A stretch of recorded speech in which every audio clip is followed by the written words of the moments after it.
सखा हमारे, एकमात्र स्वामी सखा हमारे, हे नाथ नारायण वसुदेव।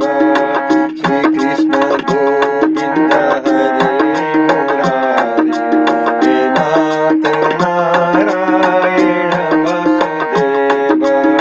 श्री कृष्ण गोविंद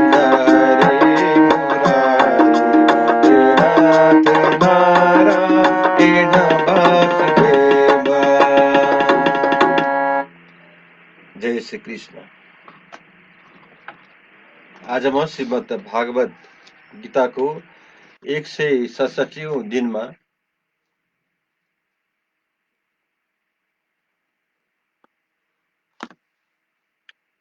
आज 157 दिन भइसकेको छ।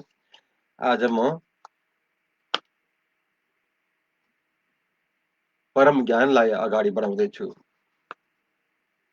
भगवान भन्नुहुन्छ, बुढ्याई र मृत्युबाट पनि मुक्ति प्राप्त गर्न प्रयत्नशील रहने बुद्धिमान व्यक्तिहरू भक्तिपूर्वक मेरै शरणमा पर्दछन्।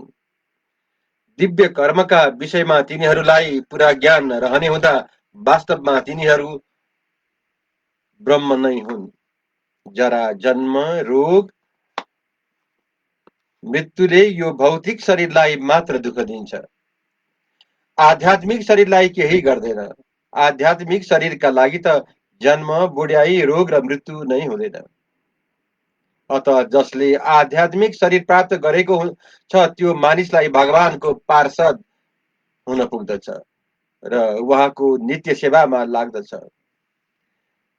त्यही नै वास्तवमा मुक्त पुरुष हो। त्यसले भन्न सक्छ, अहम ब्रह्मास्मि, म आत्मा हुँ।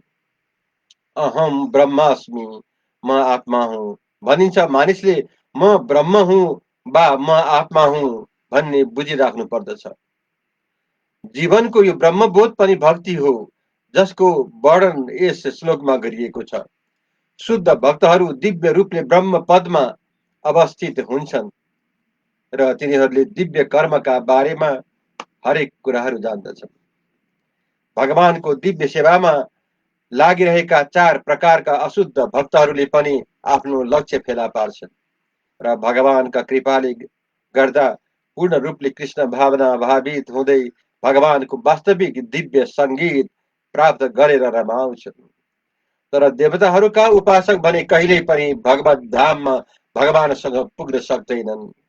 ती अल्पज्ञ ब्रह्मवादीहरूले पनि कृष्णको परमधाम गोलोक वृन्दावन प्राप्त गर्न सक्दैनन्।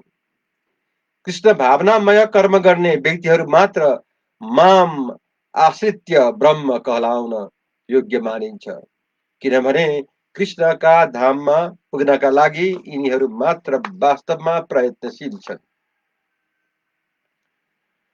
यिनीहरूलाई कृष्णका विषयमा कुनै पनि भ्रान्ति नहुने हुनाले यिनीहरू नै यथार्थ ब्रह्म हुन्। भगवानको अर्चा विग्रहको उपासनामा लागेका वा भवबन्धनबाट मुक्ति प्राप्त गर्नका लागि भगवानको ध्यानमा संलग्न रहेका मानिसहरूले पनि भगवानका कृपाले ब्रह्म र आधारभूतको तात्पर्य बुझेका हुन्छन्। आगामी अध्यायमा भगवानले यसको व्याख्या गर्नुभएको छ।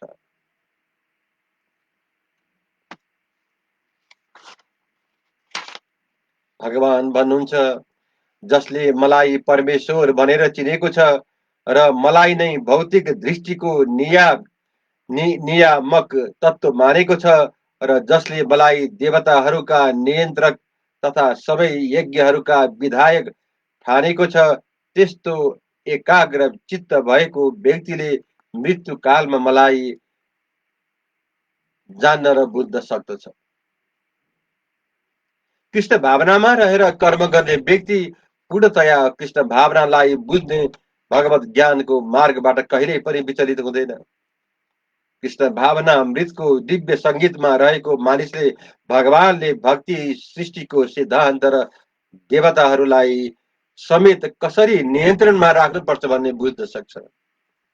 यस्तो दिव्य सङ्गतिले गर्दा मानिस बिस्तारै भगवान प्रति विश्वस्त हुँदै जान्छ। यस्तो कृष्ण भावना भावी व्यक्तिले मृत्युका समयमा पनि भगवान कृष्णलाई बिर्सिँदैन। यसरी ऊ सहजै भगवत धाम गोलोक वृन्दावनमा पुग्दछ। यो 7औं अध्यायमा मानिस कसरी पूर्णतया कृष्ण भावना भावित हुन सक्छ भन्ने कुराको विशेष व्याख्या गरिएको छ। कृष्ण भावना भावित व्यक्तिको सङ्गतिमा रहेर नै कृष्ण भावनाको प्रारम्भ हुन्छ। यस्तो सङ्गति आध्यात्मिक हुन्छ र यसले मानिसलाई सिधै भगवानका सम्पर्कमा लगेर राखिदिन्छ। भगवत कृपाले गर्दा ऊ कृष्णलाई भगवानको रूपमा बुझ्न सक्ने हुन्छ। साथै उसले जीवको वैधानिक अवस्थालाई पनि यथार्थ रूपमा बुझ्न सक्छ र भगवान कृष्णलाई बिर्सेर मानिस कसरी भौतिक कर्ममा अल्झिँदो रहेछ भन्ने कुरा पनि उसले थाहा पाउँछ। सत् सत्सङ्गतिमा हुने कृष्ण भावनाको क्रमिक विकासद्वारा मानिसले कृष्णलाई बिर्सेकै कारणले आफू भौतिक प्रकृतिका नियममा बाँधिन पुगेको कुरा चाल पाउँछ। मानिसको जीवन कृष्ण भावनालाई फेरि प्राप्त गर्ने एउटा शुभ अवसर हो र परमेश्वरको अहेतुकी कृपा प्राप्त गर्नकै लागि यसको सदुपयोग गर्नुपर्दछ भन्ने जानकारी पनि उसलाई हुन्छ। दुःख पाएका मानिसका विषयमा, जिज्ञासुका विषयमा, भौतिक आवश्यकताको माग गर्ने मानिसका विषयमा, ब्रह्म ज्ञान र परमात्माको ज्ञानका विषयमा, जन्म मृत्यु र रोगबाट मुक्त हुने विषयमा र भगवानको उपासनाका विषयमा गरी धेरै विषयको चर्चा यस अध्यायमा गरिएको छ। जसले यथार्थमा कृष्ण भावनालाई प्राप्त गरेको छ त्यसले यस्ता अनेकौं विधि विधानहरूको कुनै वास्तै गर्दैन। ऊ त सोझै कृष्ण भावनामय सेवा कार्यमा शरीक हुन्छ र भगवान कृष्णको नित्य दासका रूपमा उसले आफ्नो स्वाभाविक स्थितिलाई प्राप्त गर्दछ। यस्तै स्थितिमा शुद्ध भक्तिको उदय हुन्छ र उसलाई परमेश्वरकै श्रवण, गुणानुवाद र कीर्तनमा आनन्द आउन थाल्दछ। यसै गरेर नै आफ्ना सबै उद्देश्यहरू पूरा हुन्छन् भन्ने दृढ विश्वास उसमा हुन थाल्दछ। यही दृढ विश्वासलाई नै दृढ व्रत भनिन्छ र यही नै भक्ति योग र दिव्य प्रेमा भक्तिको आरम्भ हो। सम्पूर्ण शास्त्रहरूको अभिमत पनि यही छ। भगवत गीताको यो 7औं अध्याय त्यही दृढ विश्वासको सार संक्षेप हो।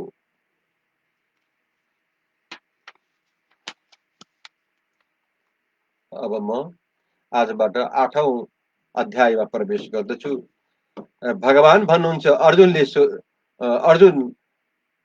भगवानसँग भन्नुहुन्छ, अर्जुनले सोधे, हे भगवान, हे पुरुषोत्तम, ब्रह्म के हो? सकाम कर्म के हो? यो भौतिक जगत के हो? देवता भनेको को हो? मलाई सम्झाउने कृपया गर्नुहोस्।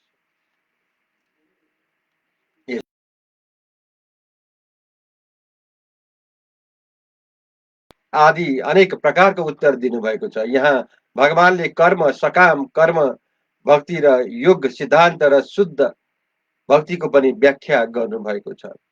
श्रीमद् भागवतमा परम सत्यलाई ब्रह्म, परमात्मा तथा भगवानका रूपमा व्याख्या गरिएको छ। जीवात्मा र जीवलाई पनि ब्रह्म भनिएको छ। अर्जुनले आत्माका विषयमा पनि सोधेका छन्। यहाँ आत्मा भन्नाले शरीर, मन, आत्माको बोध हुन्छ। वैदिक शब्दकोश अनुसार पनि आत्माको अर्थ मन, आत्मा, शरीर र इन्द्रिय मानिएको छ। यहाँ अर्जुनले परमेश्वरलाई पुरुषोत्तम या परम पुरुष भनेर सम्बोधन गरेका छन्।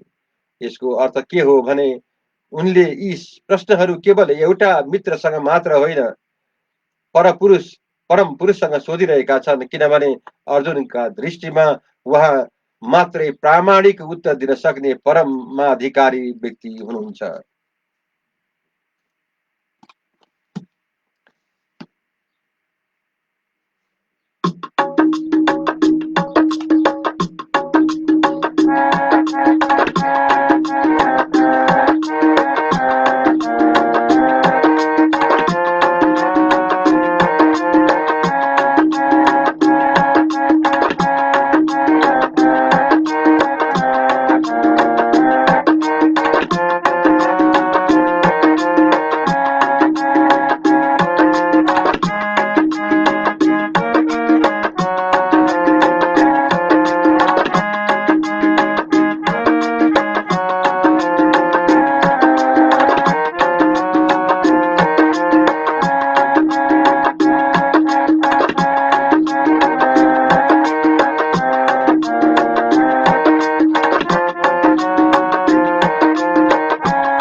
जय श्री कृष्ण।